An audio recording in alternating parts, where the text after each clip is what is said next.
Hello, ladies and gentlemen. Well, as you know, anything that technically happens in the West, it happens, well, here in the United States. And this is the reason why trying to fight back against the culture is probably the best way to do it. I don't know how much this will reverberate or go into the United States as a whole, but I think there's going to be some serious problems here.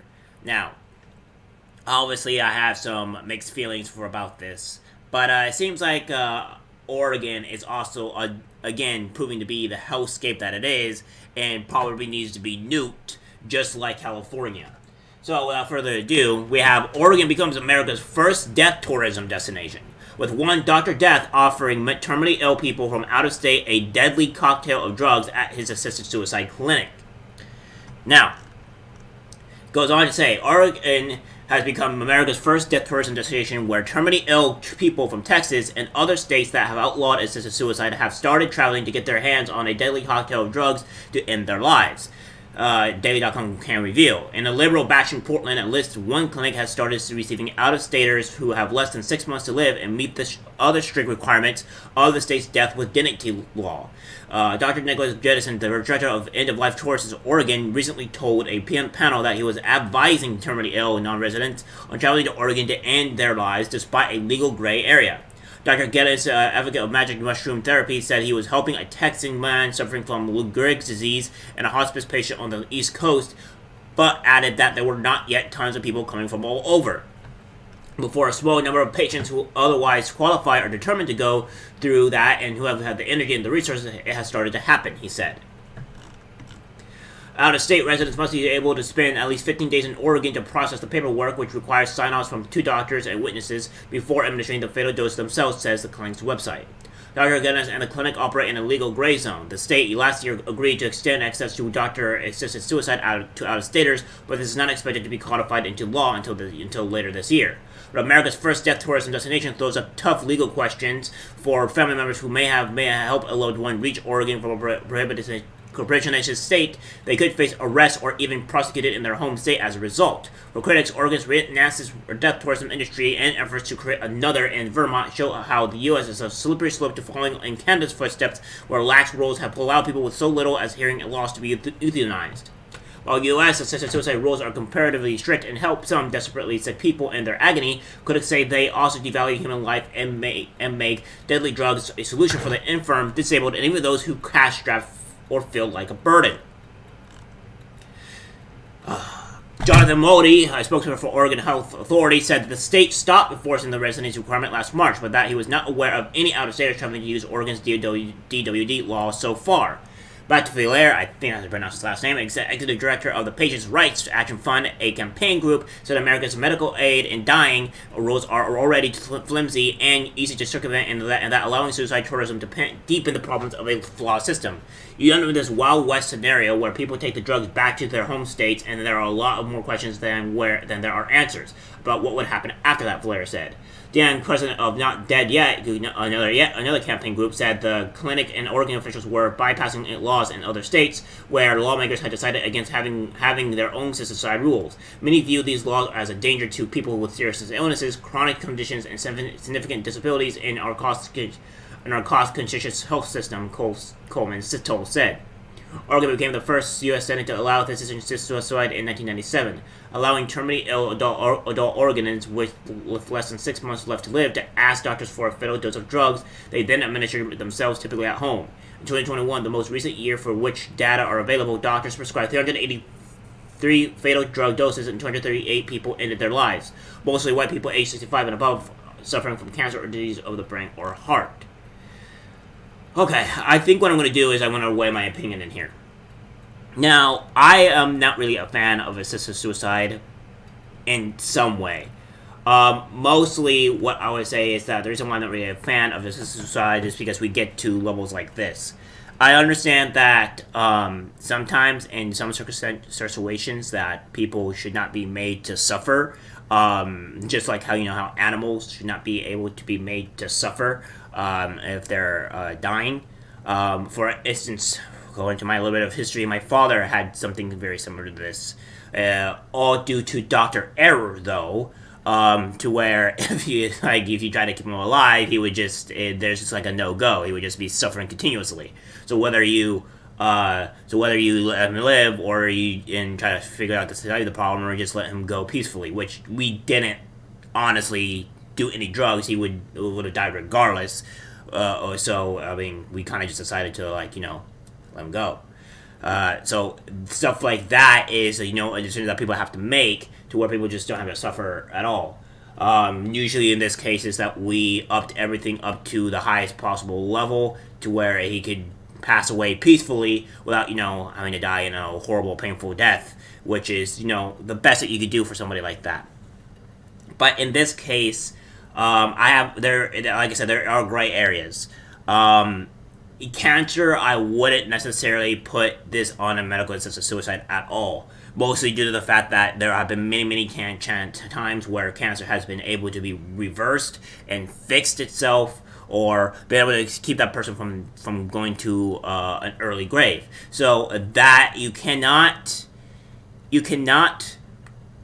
put people that are on cancer away, even though that there could be a high death rate. The only way I would say is like, if you have like a week or 2 weeks to live, and there's no changing it, then maybe that might be the case where you might want to allow that. But again, I think the bigger issue is that this comes down to putting it to where people are where the MAID is not seeming to be a good one, because once you start this, there's always going to be other things where you might want to escalate further. And that being said, I don't know if we really want to actually have it escalated further, because we don't want kids, being killed or whatever, or having any type of mental illness or what have you, because that's just ridiculous. The only way I would say it would be okay if it's literally a vegetable and where they can't actually function. Okay, well, that's not really a life. That's just you being cared for and honestly no actual function to do anything other than just stay there. I think vegetables are an extreme case, and I don't think that is a common thing. Going on here, Dr. Jonas in 2021 sued Oregon, challenging the constitutionality of the literacy restriction in its DWD law with support for compassion and choices, which leads the U.S. campaign to expand America's MAID rules. Oregon health chiefs in 2022 settled the case and agreed to lift the residency rule, but the state's legislature has only begun considering the repeal of the section through House Bill 2279, which looks set to pass in the Democrat-led chamber. Dr. Glennis initially complained that the residency requirement blocked him from signing lethal prescriptions for nearby residents of Washington State who often cross the Columbia River for doctor's appointment in the city. In recent weeks, however, it has emerged that Dr. Glennis has opened up procedures to far-flung residents, including those living in states that prohibit suicide assistance, according to his comments as a panelist with the Completed Life Initiative. As the lawsuit wrapped up, Dr. Goodings had communicated with terminally ill patients from states that prohibit medically assisted suicides to assess whether they met Oregon's criteria and to advise them on how they could relocate here there for hospice care, he said. Some of those conversations have become material, Gordon said, including the Texan sufferer of low-grade disease and incurable neurodegenerative condition who has been in the process of coming to the hospice in Portland. He also described communicating with terminally sick patient in one of the Carolinas who was weighing whether to travel to Oregon or Switzerland, which has for decades affiliated assisted suicide for foreigners to end their life. Yeah, but the thing is that, as I said, if it's a chronic thing to where your life is going to be completely 100% miserable, and the only way they're just going to slowly degrade till you die, kind of like Alzheimer's, and maybe we might have a conversation there. But again, this also comes down to what does MAID actually end up doing when we put this into play, right? Because obviously the government is going to use it nefariously, and I'll get to that soon, where Canada has gone to the extreme. Dr. Goodens, an associate professor at Oregon Science University, is respected by peers, but also has courted controversy in the past, campaigning to legalize something psilocybin, where the hell that is, the active ingredient in magic mushrooms, to help treat depression among those with cancer and other mortal conditions. Critics point to his ties to compassion and choices, which grew out of the 1980s right to die movement of the Hemlock Society and Jack Kevorkian, the pathologist and notorious Dr. Death, who assisted scores of suicides and was ultimately convicted of murder. See, that's Again, this is not good for people. Dr. Goodness and Ellicola did not answer a request for comment. OHSU said in a statement that it follows state and federal laws and supports patients' rights to seek the care they choose. Following the success of the last year's lawsuit in Oregon, Compassionate Choices in 2022 launched a similar case seeking to scrap the residency requirement for Vermont's MAID law. It argues that Linda Blueston, 76, a cancer-afflicted resident of Bridgeport, Connecticut, should be able to access MAID in Vermont, and that Dr. Joanne Bernard in Middlebury, Vermont, should be able to prescribe fatal doses to her patients in Newbury, upstate New York. Corinne Carey, the New York campaign director for Compassionate Choices, said safeguards in the U.S. remain rigorous enough to ensure that only those needing to end genuine suffering would benefit. Every U.S. jurisdiction that has authorized medical aid in dying, starting with Oregon in 1997, has limited this peaceful dying option to mentally capable, terminally ill adults with 6 months or less to live who can self-ingest the medication, she said. These laws simply do not compare to euthanasia laws in Canada and other nations that are not limited to mentally capable but terminally ill adults and allow someone other than dying person to administer the medication. Duraped, sitting the sea of death with another pro-MAID campaign group, said safeguards were not strong enough and that they were working towards an America where every patient has the right everywhere. The U.S. model is notable for results for safeguards, blah, blah, blah, blah, blah, blah. Okay, so, yeah, but the thing is that medically, the thing is here is that we have, terminally ill is maybe one thing. Medically, the whole issue with, the terminally ill and stuff like that, or we have where, mentally ill is crossing the line. And it depends on what type of mentally ill we're talking about here. We're just talking like retardism, autism, and stuff like that. They're usually very able to function into society, and there's only extreme cases where they cannot. And I would be quite hesitant to allow that in. This is from the Canada medical assistant dying, who is eligible for assistance in dying. In order to be eligible for medical assistance in dying, you must meet all the following criteria. You must be eligible for health services funded by the federal government, or province or territory, or during applicable minimum period of assistance, residence, or waiting period for eligibility.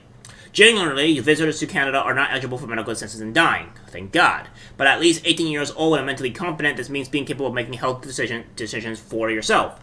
Have a grievous and irremitable medical condition, make a voluntary request from MAID that is not a result of outside pressure or influence, or give informed consent to receive MAID. To be considered having a grievous and irremediable medical condition, you must meet all the following criteria. You must have a serious illness, disease, or disability, including a mental illness until March 17, 2023. Be in an advanced state of decline that cannot be reversed, experience unbearable physical or mental suffering from your illness, disease, disability, or state of decline that cannot be relieved under the conditions that you consider acceptable. So, this is what the problem is, that disability, disease, like disability or state of decline or whatever, or mental illness is not, and I would not say is a cause for you to medically commit suicide. At all, in any case whatsoever. And this is where we're coming on to society to where we want to deem this as okay, appropriate, and I don't think that's the case. I think this is barbaric, monstrous, and this is going to come completely out of hand, and hopefully this is not spread across the U.S. Chances are places like New York and Washington and California will mostly adopt this insanity, satanic stuff. More on that later. And it's barbaric, and it needs to stop. Alright, guys. Write in the comments what you guys think of this, what your opinions on it. I would love to hear it. This is a very controversial topic, and having everybody's opinion may be able to troubleshoot some of the issues that we have. Alright, guys, that's it for the video. Like, subscribe, share. As always, take care.